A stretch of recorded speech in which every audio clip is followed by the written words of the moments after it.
Part 4 में आपका स्वागत है। इसके पिछले पार्ट्स आपको चैनल पर मिल जाएंगे, तो जाकर देख लेना। पहला सेमेस्टर खत्म होने के बाद क्लास की सारी लड़कियां स्विमिंग पूल में जाने का डिसाइड करती हैं और उनकी ये बात को मिनेटा सुन जाता है, तो वो डेंकी के साथ मिलकर इजुको को भी अपने साथ इनवाइट करता है। पर वहां जाकर वो सारे लड़के डिसअपॉइंट हो जाते हैं क्योंकि लड़कियों ने बिकिनी नहीं पहनी थी। इसके बाद वो सारे स्टूडेंट्स अपने अपने कोर्ट का यूज करके रेस करने लगते हैं, जहाँ रेस तो सबसे पहले तैर के कौन आगे जाता है इस पे होनी थी, पर कोई भी तैरता ही नहीं, सिर्फ गिने चुने कुछ स्टूडेंट्स को छोड़कर, जिसकी वजह से कई स्टूडेंट्स में लड़ाई छिड़ जाती है। जिसके बाद फाइनल मैच के लिए शोटो, टोडो और इजुको तैयार हो जाते हैं, पर जैसे ही वो अपनी पावर्स का यूज करने वाले थे वो सीधा पानी में गिर जाते हैं क्योंकि वहां पर आइजावा आ चुका था। उनके पूल में खेलने का समय खत्म हो चुका है। जिसके बाद वो अगले दिन ट्रेनिंग कैंप में जाने के लिए तैयार हो जाते हैं। क्लास 1 के साथ क्लास बी भी जा रही है ताकि वो समर कैंप में अपने कोर्स को ट्रेन कर सके। वहाँ उचाको उसके कुछ ज्यादा ही पास आकर बात कर रही थी, जिसकी वजह से वो शर्मा जाता है और जब उसे पता लगता है कि वो इतनी पास है, वो 2 कोस दूर चली जाती है और वहाँ पर भागना करने लगती है। जिसके बाद वो सभी बस में बैठकर वहाँ से निकल जाते हैं, जहाँ वो लोग कुछ ज्यादा ही शोर मचा रहे थे। इसके बाद जब बस रुकती है वो प्रोफेशनल हीरो से मिलते हैं जिनका नाम वाइल्ड किटी कैट्स है, और वो किटी नहीं कोई और वर्ड है उससे मिलता जुलता। हीरो मैंडले सभी स्टूडेंट्स को कैंप दिखाती है जहाँ पर उन सभी को पहुँचना है, जो भी लेट होगा उसे लंच नहीं मिलेगा। ये सुन के सभी लोग वापस बस में भागने लगते हैं, लेकिन तभी पिक्स बॉब अपनी पावर्स का यूज करके उन सभी को वहां से नीचे गिरा देती है। फॉरेस्ट के मैजिकल बीस्ट से बचते हुए तुम्हारे पास कैंप में पहुंचने के 3 घंटे हैं, जल्दी से अपने काम पर लग जाओ। वहीं बेचारे मिनेटा को कब से सुसु आ रखी थी, और जब वो झाड़ियों में करने जाता है वो झाड़ी नहीं असल में एक मैजिकल बीस्ट होता है। कोजी अपनी पावर से उसे शांत करने की कोशिश करता है, लेकिन वो उसकी नहीं सुनता, तो इजुको को जाकर उसे बचाना पड़ता है और वो देखता है कि वो कोई मैजिकल बीस्ट नहीं बल्कि पिक्सी बॉब के कोर्क से बनाए हुए हैं। टोडो अपनी पावर से उसे जमा देता है, जिसके बाद ईडा और बाकुगो उसके एक एक हाथ को डिस्ट्रॉय कर देते हैं और लास्ट में इजुको उसे पंच कर उसकी बॉडी को भी खत्म कर देता है। पर इस दौरान बेचारे मिनेटा की पैंट गीली हो जाती है, लेकिन तभी वो देखते हैं कि उनकी तरफ और बीस्ट आ रहे हैं। शोजी और जीरो अपनी पावर्स का यूज करके पता लगाते हैं कि टोटल 7 और मॉन्स्टर्स हैं। जिसके बाद वो सभी स्टूडेंट्स मिलकर एक एक बीस्ट को हराने लगते हैं, लेकिन जितना उन्होंने सोचा था उससे भी ज्यादा टाइम लग जाता है, जिसकी वजह से वो कैंप में 5:30 बजे पहुंचते हैं और हम देखते हैं कि उन सभी की हालत काफी बुरी हो रखी थी। पर पिक्सी बॉब कहती है कि जितना उन्होंने सोचा था उससे जल्दी वो आ गए, खासकर वो 4। मैं तुम्हारे फ्यूचर को लेकर एक्साइटेड हूँ। जिसके बाद वो उनके ऊपर थूकने लगती है। आइजावा मंडला से पूछता है कि क्या वो हमेशा ही ऐसा करती रहती है। हाँ, वो करती रहती है, वो डेस्परेट है ना उम्र की वजह से। क्या उम्र? ये सुन के पिक्सी बॉब भड़क जाती है। तुम किसकी उम्र की बात कर रहे हो? जिसके बाद वो उसे काटो से इंट्रोड्यूस कराते हैं, जो उनके कजन का बेटा है। तो इजुको उससे हाथ मिलाने चाहता है, पर काटो उसकी टांगों के बीच में मुक्का मारता है। गुड बाय, गया। मुझे वो लोग बिल्कुल पसंद नहीं जो हीरो बनना चाहते हैं। ये बच्चा तो बिल्कुल तुम्हारे जैसा है। क्या कहा तुमने? ऐसा बिल्कुल भी नहीं है। इसके बाद रात को सभी डिनर करने के बाद नहाने जाते हैं, जहाँ मिनेटा का कुछ और ही प्लान था क्योंकि इस दीवार के पीछे कुड़ियां नहा रही थी। ईडा उसे रोकने की कोशिश करता है। दीवारों को चढ़ने के लिए ही बनाया गया है, बस एक बार मुझे दिख जाए। लेकिन तभी वहाँ पर काटो आ जाता है। तुम जैसे लोग हीरोज बनना चाहते हैं, और वो उसे नीचे धक्का दे देता है। तभी लड़कियां उसका शुक्रिया अदा करती हैं, पर जब वो उन्हें मुड़कर देखता है वो भी उसके साथ नीचे गिरने लगता है, जिसकी वजह से इजुको को उसे बचाना पड़ता है। इजुको उसे मैंडला के पास पहुंचा देता है, जहां पर पिक्सी बॉब आकर उसे बताती है कि काटो के पेरेंट्स हीरोज थे जो ड्यूटी के वक्त मारे गए, और वो कैंप में इसलिए रहता है क्योंकि उसके पास जाने की कोई और जगह नहीं है। अगले दिन आइजावा सभी को इकट्ठा करता है। आज हम तुम सभी के कोर्क्स को और ज्यादा इंप्रूव करेंगे। उससे पहले बाकुगो, इस बॉल को फिर से थ्रो करो, देखते हैं 3 महीनों में तुम कितने इंप्रूव हुए हो। लेकिन जब बाकुगो उस बॉल को थ्रो करता है वो सिर्फ 709 मीटर दूर जाती है, जबकि पिछली बार वो 705 गई थी। यानी पिछले 3 महीनों में उसकी कोर्क ना के बराबर ही इंप्रूव हुई है। दूसरी तरफ लीग ऑफ विलन्स काफी शांत बैठे हैं, पर शिगराकी ने काफी सारे स्ट्रॉन्ग विलन्स को इकट्ठा किया है और अब वो अपने अगले प्लान की तैयारी कर रहे हैं। दूसरी तरफ क्लास बी की भी ट्रेनिंग शुरू हो जाती है, जिसके बाद हम सभी स्टूडेंट्स को देखते हैं जो कि अपने अपने कोर्क को इंप्रूव करने की कोशिश कर रहे हैं। थोड़ी देर में वहाँ क्लास बी भी पहुंच जाती है और उन दोनों क्लासेस की ट्रेनिंग में मदद करने के लिए वाइल्ड कैट्स भी पहुंच जाते हैं। रैगडॉल कोटॉल अपनी पावर से 100 लोगों को एक साथ देख सकती है और साथ ही उनकी वीकनेसेस के बारे में भी पता लगा सकती है। पिक्सी बॉब अर्थ को कंट्रोल कर सकती है। मेंडले अपनी टेलीपैथी से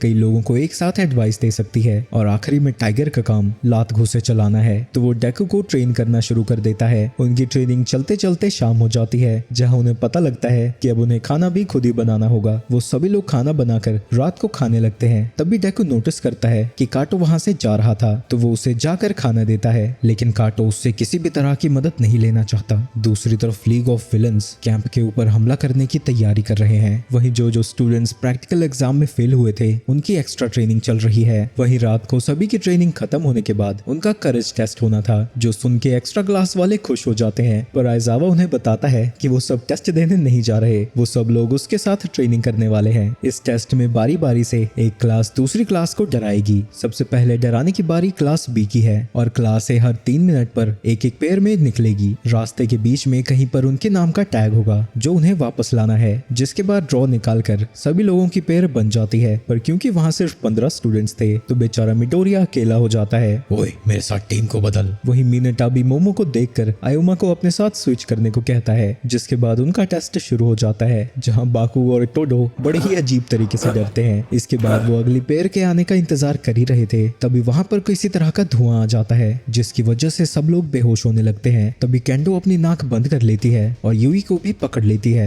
दूसरी तरफ हम डाबी और एक और विलन को देखते हैं। तभी स्टूडेंट्स के पास स्पिनर और मैग्ने आ जाते हैं, जिन्होंने पिक्सी बॉब को घायल कर दिया है। इसके बाद हम 5 मिनट पहले का सीन देखते हैं, जहां आइजावा और व्लाद मिलकर एक्स्ट्रा स्टूडेंट्स की पढ़ाई करवा रहे थे। तभी मेंडले आइजावा को बताती है कि उनके ऊपर हमला हो गया है। आइजावा ये सुनते ही उनकी मदद करने के लिए वहां से जाने लगता है, लेकिन जैसे ही वो बिल्डिंग से बाहर निकलता है, डाबी उसके ऊपर हमला कर देता है। दूसरी तरफ मेंडले और टाइगर उन दोनों विलन से लड़ने के लिए तैयार हो जाते हैं और वो ईडा को लीडर बनाकर कहती है कि वो उन सभी को सेफ्टी पर ले जाए। लेकिन तभी इजुको को याद आता है कि कोटा अभी भी अकेला ही है और वो उनके साथ जाने से मना कर देता है। दूसरी तरफ तेत्सु शिवजाकी को लेकर जा रहा था और वो मोमो के बनाए हुए मास्क को केंडो को भी दे देता है। दूसरी तरफ कोटा के पास एक विलन आ जाता है। उसे देखकर कोटा डर कर भागने लगता है। तभी वो विलन उसके सामने आकर उसके ऊपर हमला करने जाता है। उसे देखकर कोटा को अपने पेरेंट्स की मौत की न्यूज याद आती है और वो पहचान जाता है कि इसी विलन ने उसके पेरेंट्स की जान ली थी।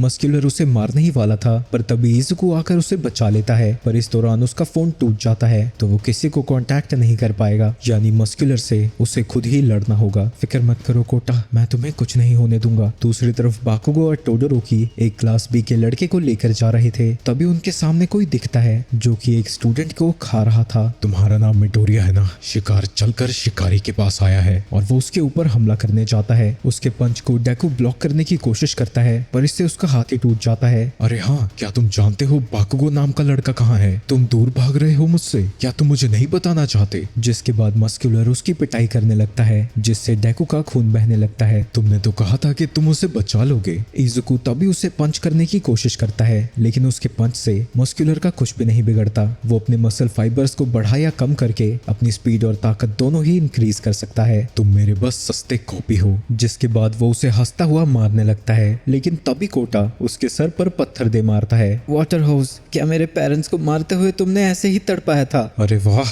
मेरी किस्मत तो देखो, पूरे खानदान को खत्म करने का मौका मिला है। वो उस पर हमला करने ही वाला था, लेकिन तभी डेकू पीछे से आ जाता है और वो 1 फॉर ऑल का 100% पे यूज करता हुआ उसे खतरनाक पंच मारता है, जिससे आसपास तबाही मच जाती है और कोटा भी उड़ता हुआ नीचे जाने लगता है। लेकिन तभी डेकू आकर अपने मुंह से उसे बचा लेता है। चलो हम कैंप में वापस चलें। लेकिन तभी वो देखता है कि मस्कुलर ने अपने फाइबर्स का यूज करके खुद को बचा लिया था। ये पंच तो ऑलमाइट जितना स्ट्रॉन्ग था, ये कैसे मुमकिन है? अब खेलने का समय खत्म हो चुका है बच्चे। जिसके बाद मस्कुलर फिर से पूरी ताकत से उसके ऊपर हमला करने लगता है। डेकू किसी तरह उसके हमले को डॉज कर रहा था। अगर हम कैंप में वापस जाते हैं तो मिस्टर आइजावा इसे रोक सकते हैं। कोटा, जब मैं उसके ऊपर हमला करूं, अपनी पूरी तेजी से कैंप की तरफ भागना। आगे मस्कुलर जब उसके ऊपर हमला करता है, डेकू भी अपने पंच से उसे रोकने लगता है, लेकिन मस्कुलर अपनी ताकत से उसे जमीन पर दबा रहा था। वो उसे कुचलने ही वाला था। तभी कोटा अपने कोर्क से उसका ध्यान भटका देता है। इस मौके का फायदा उठाकर डेकू 1 मिलियन % पर 1 फॉर ऑल का यूज करता है। इस पंच की वजह से मस्कुलर उड़ता हुआ पीछे चट्टान से टकराता है और डेकू ने उसे हरा दिया था। तुम तो मुझे जानते भी नहीं, फिर तुमने इतना कुछ क्यों किया? और अब वो डेकू को अपने हीरो की तरह देख रहा था। दूसरी तरफ हम आइजावा को देखते हैं, जिस पर डाबी ने हमला किया था, पर वो उसके उसके हमले से बच जाते हैं और उसके कोर को डिसेबल करके उसे पकड़ लेते हैं। तभी वहाँ पर ईडा कुछ स्टूडेंट्स के साथ पहुंच जाता है और जब आइजावा का ध्यान बटा हुआ था डाबी वहाँ से भागने लगता है, लेकिन तभी उसकी बॉडी गिरने लगती है और हमें पता चलता है कि वो असल में डाबी नहीं था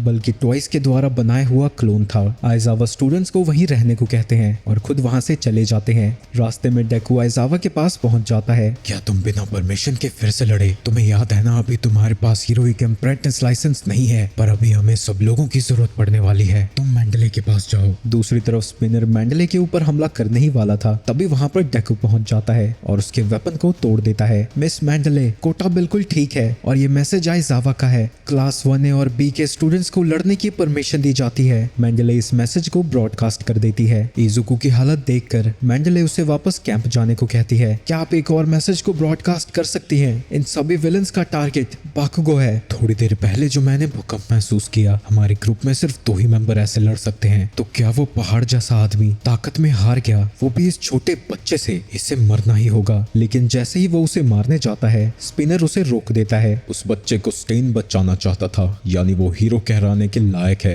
वो ये सब कह ही रहा था तभी मैंडले उसके ऊपर हमला कर देती है और सभी स्टूडेंट्स को बता देती है कि विलन्स का टारगेट बाकुगो नाम का स्टूडेंट है और उसे लड़ाई से दूर रहना चाहिए। वहीं बाकुगो ऑलरेडी मूनफिश के ऊपर हमला करने जा रहा था, लेकिन तभी वो अपने दांतों को ब्लेड की तरह बाहर निकालकर उस पर अटैक कर देता है, पर टोडो आइस का यूज करके उसे बचा लेता है। बाकुगो चाहकर भी अपने कोर का यूज नहीं कर सकता था, क्योंकि अगर उसने ऐसा किया तो पूरे जंगल में आग लग सकती है और वो सब के सब मारे जाएंगे। उस पॉइजनस गैस की वजह से वो पीछे भी नहीं भाग सकते थे। दूसरी तरफ हम केंडो और तेत्सु को देखते हैं। मैंडले ने टेलीपैथी में पॉइजन गैस के बारे में कुछ नहीं कहा, यानी ये गैस चारों तरफ नहीं फैली है और जहाँ से हम आए हैं ये उस तरफ ज्यादा घनी है, यानी ये किसी का क्वर्क है। अगर हम इसे रोकना चाहते हैं तो हमें इसके सेंटर में जाना होगा। लेकिन ऐसा करते हुए उन्हें जल्दी करनी होगी, क्योंकि जैसे जैसे गैस घनी होगी उनका मास्क काम करना बंद कर देगा। वहीं उनकी मूवमेंट्स को गैस वाला बंदा फील कर पा रहा था। जैसे ही तेत्सु उसके ऊपर अटैक करने जाता है वो एक गोली मारकर उसके मास्क को तोड़ देता है।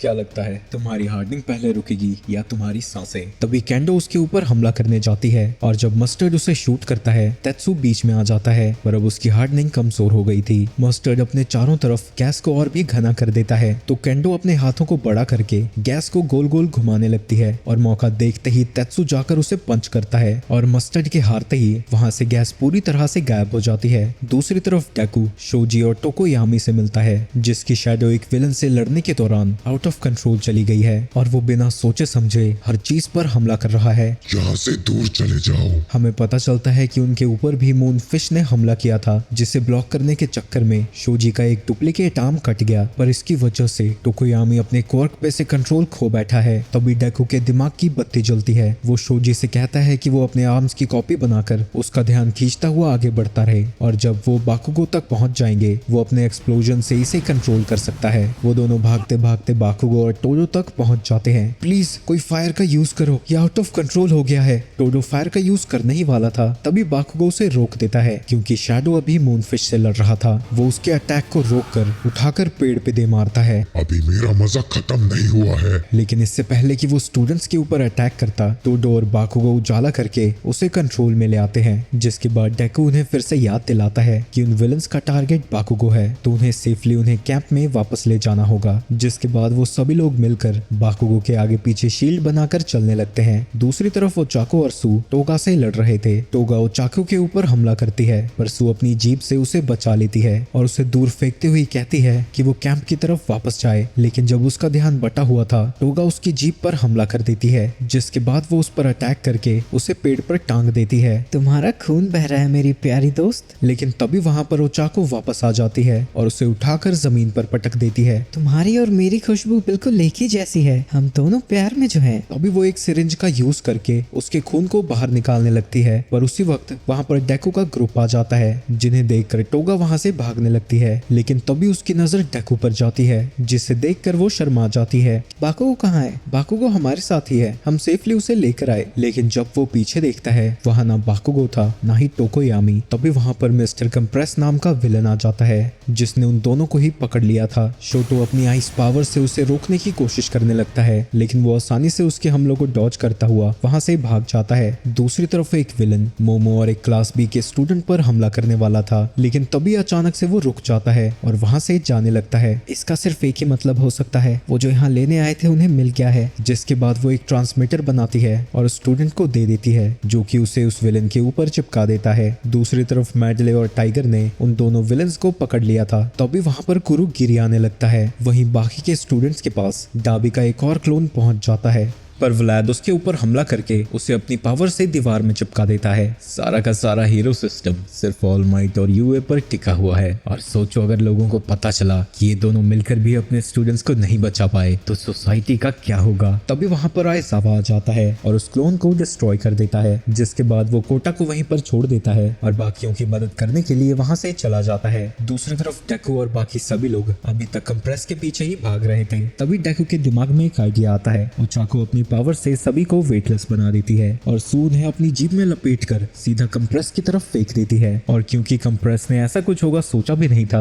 वो उनके अटैक से नहीं बच पाता और वो सभी लोग मिलकर उसे जमीन पर पटक देते हैं। पर वहां पर पहले से ही कुछ विलन्स मौजूद थे जो उनके ऊपर हमला करने लगते हैं। डाबी अपने फायर का यूज करके उन्हें कंप्रेस से दूर कर देता है और टोगा अपने नए प्यार डेकू के ऊपर अटैक करने लगती है, जिससे वो इतना प्यार करती है कि वो उसे खत्म करना चाहती है। लेकिन तभी वहां पर शोजी आ जाता है और डेकू को बचा लेता है। दूसरी तरफ शोटो ट्वाइस से लड़ रहा था। इसी दौरान सोजी उन सभी को बताता है कि उसने बाकुगो और टोकोयामी को ले लिया है और उन्हें यहाँ से चलना चाहिए। वो वहाँ से भागने लगते हैं। डाबी उनके ऊपर हमला करने जाता है पर कंप्रेस उसे रोक देता है, क्योंकि वहाँ पर कुरुगिरी आ चुका था। तो सारे विलन्स एक एक करके उसके पोर्टल के अंदर जाने लगते हैं। तभी कंप्रेस उन्हें दिखाता है कि उनके पास जो बॉल्स है वो नकली है। वो पोर्टल के अंदर जाने ही वाला था, तभी वहाँ पर आयोमा पहुंच जाता है, जो झाड़ियों के पीछे छुपकर उसके मुंह पर अपने लेजर से अटैक करता है, जिससे वो दोनों बॉल्स नीचे गिर जाती हैं। उनमें से एक बॉल को शोजी पकड़ने में कामयाब होता है और बाकुगो को शोटो पकड़ने जाता है, लेकिन उससे पहले डाबी का हाथ उस तक पहुंच जाता है। इस तरह से वो टोकोयामी को बचाने में कामयाब होते हैं, लेकिन बाकुगो अभी भी उन्हीं के पास था और वो उसे लेकर वहां से चले जाते हैं। इसके बाद पुलिस और फायर फाइटर्स वहां पर पहुंच जाते हैं। विलेन के गैस की वजह से 40 में से 15 स्टूडेंट बेहोश थे और उनकी हालत सीरियस है। 11 स्टूडेंट्स इंजर्ड हैं और 13 पूरी तरह से सही सलामत हैं और एक मिसिंग है, जहां पर उन्होंने कई सारे विलन्स को भी पकड़ा है। इस इंसिडेंट के बाद डेकू को हॉस्पिटल ले जाया गया। अगले दिन 100-200 की तादाद में रिपोर्टर्स यूए पहुंचते हैं। वहीं अंदर प्रिंसिपल और सभी टीचर्स की मीटिंग चल रही है, जहां सारी चीजें डिस्कस करने के बाद वो डिसाइड करते हैं कि वो अपने सारे एफर्ट्स स्टूडेंट को प्रोटेक्ट करने में लगाएंगे। इसके बाद सुकाची आइजावा को कॉल करता है और उसे बताता है कि उन्होंने आइजावा और व्लाद से सारे सवाल जवाब कर लिए हैं और शायद उन्हें बाकुगो की लोकेशन भी पता लग गई है। सांसा जब सारे शहर में पूछताछ कर रहा था, एक सिविलियन ने किसी कमरे में किसी डरे हुए आदमी को देखा था। जब उन्होंने उस हाउस के ओनर को कांटेक्ट किया, उन्हें पता लगा कि वहाँ बार है, जिसके बाद सुकाची ऑल माइट को इस मिशन पर साथ चलने के लिए कहता है, जिसके लिए ऑब्वियसली ऑल माइट मान जाता है। वहीं दूसरी तरफ डेकू अभी भी हॉस्पिटल में पड़ा हुआ है, जहाँ उससे मिलने के लिए उसके क्लास के सारे स्टूडेंट्स आते हैं, सिर्फ 4 स्टूडेंट्स को छोड़कर, जिनमें से एक बाकुगो भी है। ये सुन के डेकू रोने लगता है, क्योंकि वो चाहकर भी उसे नहीं बचा पाया। तुम उसे अभी भी बचा सकते हो। इसके बाद हम पास्ट का सीन देखते हैं, जब किरिशिमा और टोडोरोकी कल उससे मिलने आए थे, जब उन्होंने ऑल माइट और सुकाची को मोमो से बात करते हुए देखा था,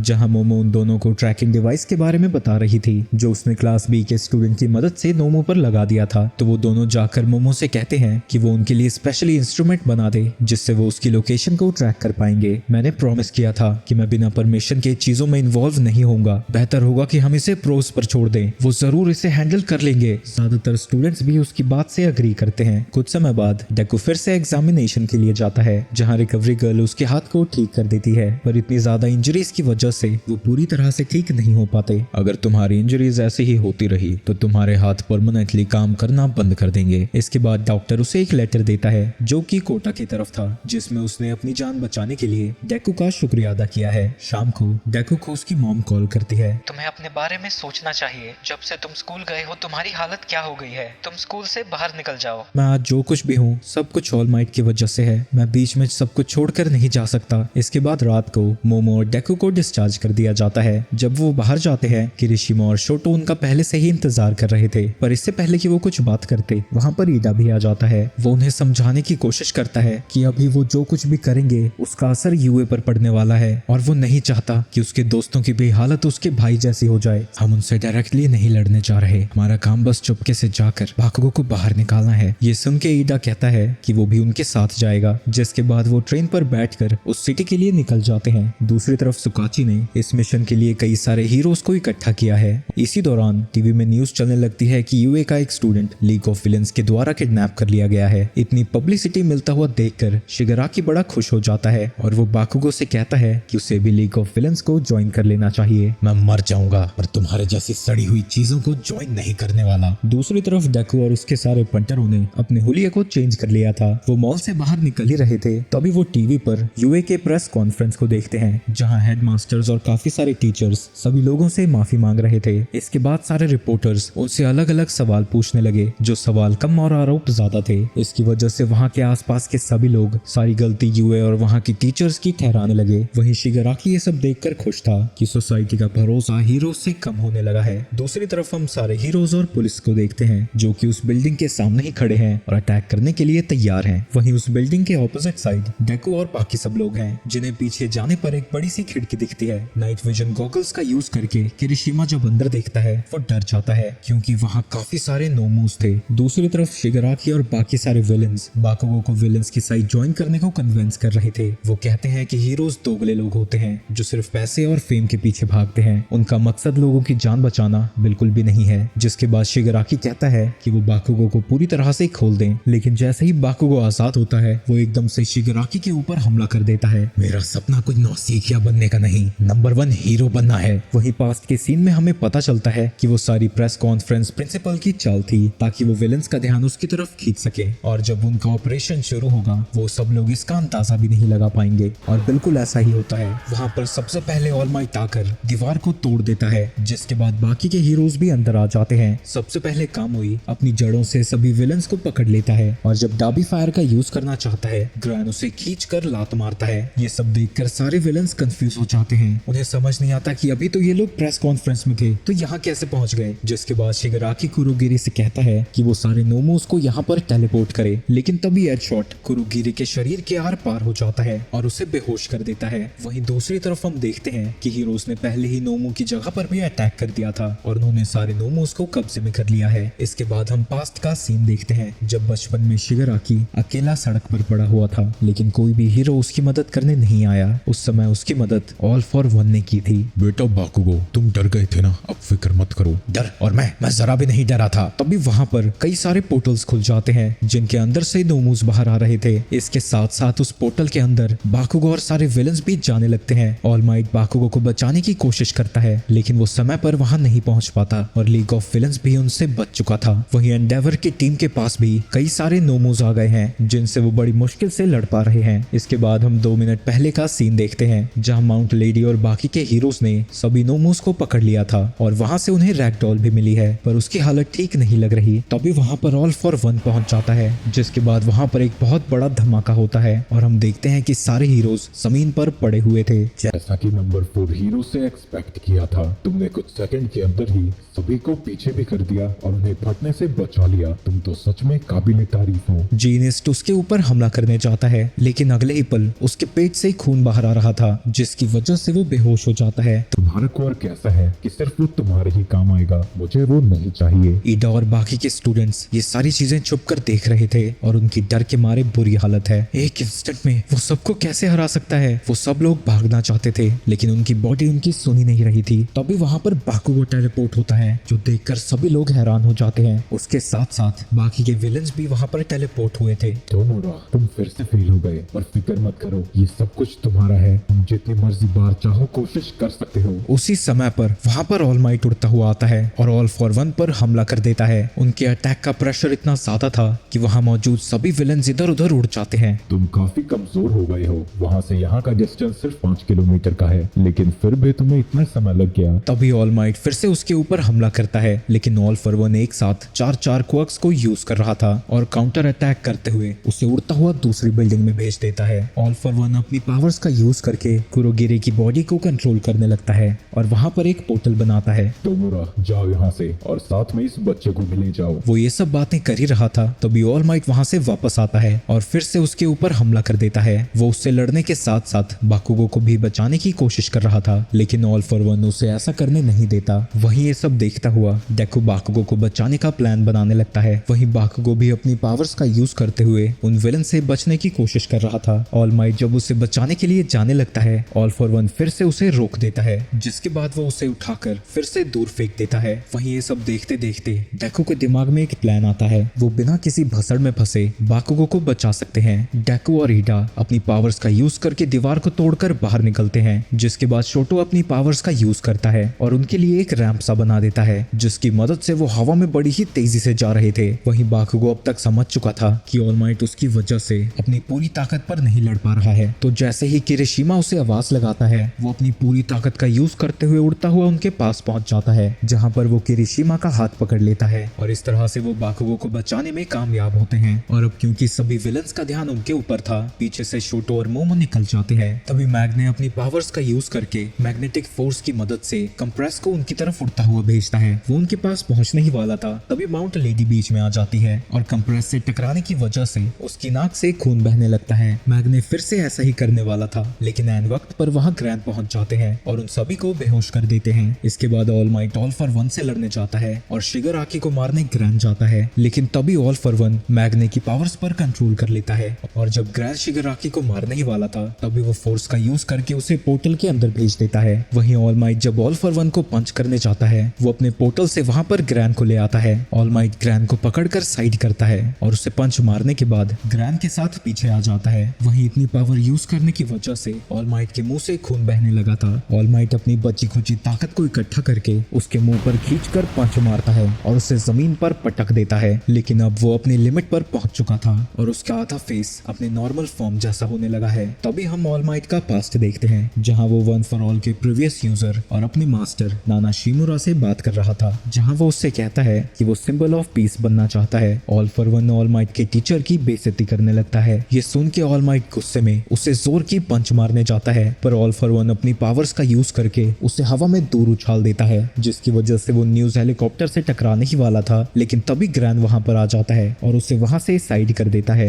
ये बिल्कुल 6 साल पहले जैसा ही है, तुम उससे बातें करना बंद करो। वहीं न्यूज रिपोर्टर्स ये सब देखकर हैरान थे और पूरे जापान के लोगों में अब ये डर था कि क्या ऑल माइट हार जाएगा। तभी ऑल फॉर वन उसके ऊपर हमला करने जाता है, पर निशाना वो नहीं, उसके पीछे मलबे में फंसी औरत थी, जिसे बचाने के लिए ऑल माइट को उस पूरे अटैक को अपने ऊपर लेना पड़ता है। वो अपने उसी कमजोर फॉर्म में आ जाता है। मैं तुमसे वो सब कुछ छीन लूंगा जो तुमने अभी तक बनाया है। दिखाओ सबको सिंबल ऑफ पीस कैसा दिखता है। ऑल माइट को इस तरह से देखकर सारी जनता हैरान हो जाती है और सभी को यकीन होने लगता है कि ऑल माइट हार चुका है। जिसके बाद ऑल फॉर वन उसे बताता है कि तोमुरा शिगराकी नाना शिमुरा का ग्रैंडसन है। ये सुन के ऑल माइट का शरीर बिल्कुल बेजान जैसा हो जाता है और उसे समझ नहीं आता कि वो क्या करे। तभी पीछे पड़ी लेडी उससे कहती है कि वो नहीं हार सकता और बाहर मौजूद सारी जनता भी ऑल माइट को चीयर करने लगती है। ऑल माइट अपनी सारी पावर्स को अपने राइट हैंड में फोकस करता है। मैं तुमसे नहीं हारने वाला। तभी वहां पर बाकी के हीरोज भी आ जाते हैं, जो कि वहां पड़े सारे घायल लोगों को बचा कर ले जाने लगते हैं। All for one all might पर हमला कर देता है, जिसकी वजह से वहां मौजूद सब कुछ पूरी तरह से खत्म हो जाता है। इसके बाद ऑल फॉर वन बहुत सारे क्वर्क्स को अपने एक ही हाथ में यूज करने लगता है